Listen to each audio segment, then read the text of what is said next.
Radhe Radhe guys, बहुला एकादशी की हार्दिक शुभकामनाएं। आज मैं आपको बहुला एकादशी की व्रत कथा सुनाने जा रही हूँ, जो इस प्रकार है।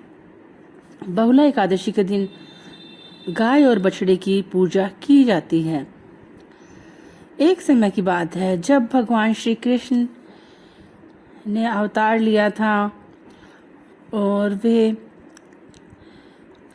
कृष्ण के रूप में पृथ्वी पर रहने लगे। तब सभी जो देवी देवता हैं वो भगवान कृष्ण की सेवा करने के लिए गोप और गोपी के रूप में धरती पर रहने लगे और उनकी सेवा करने लगे। तब जो कामधेनु गाय थी, उनके मन में भी विचार आया कि वे भी धरती पर आए और भगवान श्री कृष्ण की सेवा करें। और उन्होंने अपने एक अंश से बहुला नाम की गाय का रूप लिया और वे भी बाबा नंद की गौशाला में जाकर रहने लगी। जो बहुला गाय थी, उनके एक बछड़ा भी था और भगवान श्री कृष्ण का भी बहुला गाय से बहुत स्नेह था, बहुत ही प्रिय गाय थी उनकी। तब भगवान श्री कृष्ण ने एक बार बहुला गाय की परीक्षा लेने की सोची और बहुला गाय चरते चरते वन में बहुत आगे निकल गई। तब भगवान श्री कृष्ण ने शेर का रूप धारण किया और वे बहुला गाय को खाने के लिए दौड़े। तब गाय ने कहा कि हे वनराज, आप मुझे माफ़ कीजिए, मेरा बछड़ा भूखा है, मैं उसको दूध पिला के आती हूँ, तब आप मुझे खा लीजिएगा।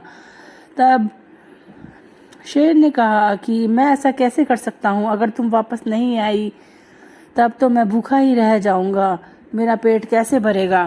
परंतु बहुला गाय ने कहा कि आप मेरा विश्वास कीजिए, मैं झूठ नहीं बोल रही हूँ, परंतु मेरा बछड़ा बहुत भूखा है, मैं उसको दूध पिला के वापस यहीं आऊँगी, आप मुझे यहीं मिलिएगा, उसके पश्चात आप मेरा शिकार कर लीजिएगा।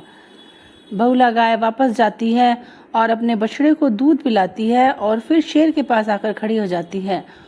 और शेर बहुत हैरान होता है कि कितनी वफादार है यह गाय जो वापस आ गई है।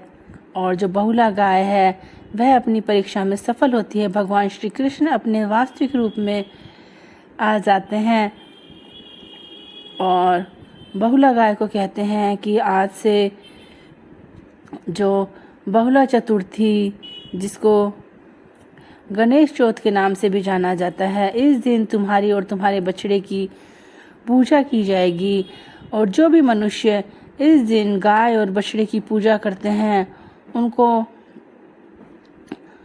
जीवन में कोई भी कष्ट नहीं रहता, उनके समस्त दुख दूर होते हैं।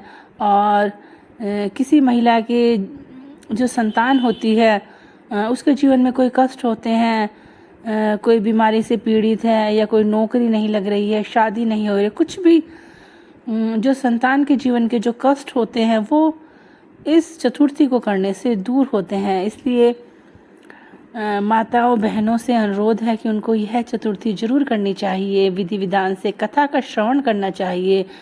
अगर कोई चतुर्थी नहीं भी कर सकता तो अगर वह इस कथा का श्रवण भी करते हैं तो उनके जीवन के सारे कष्ट और बाधाएं दूर होती है।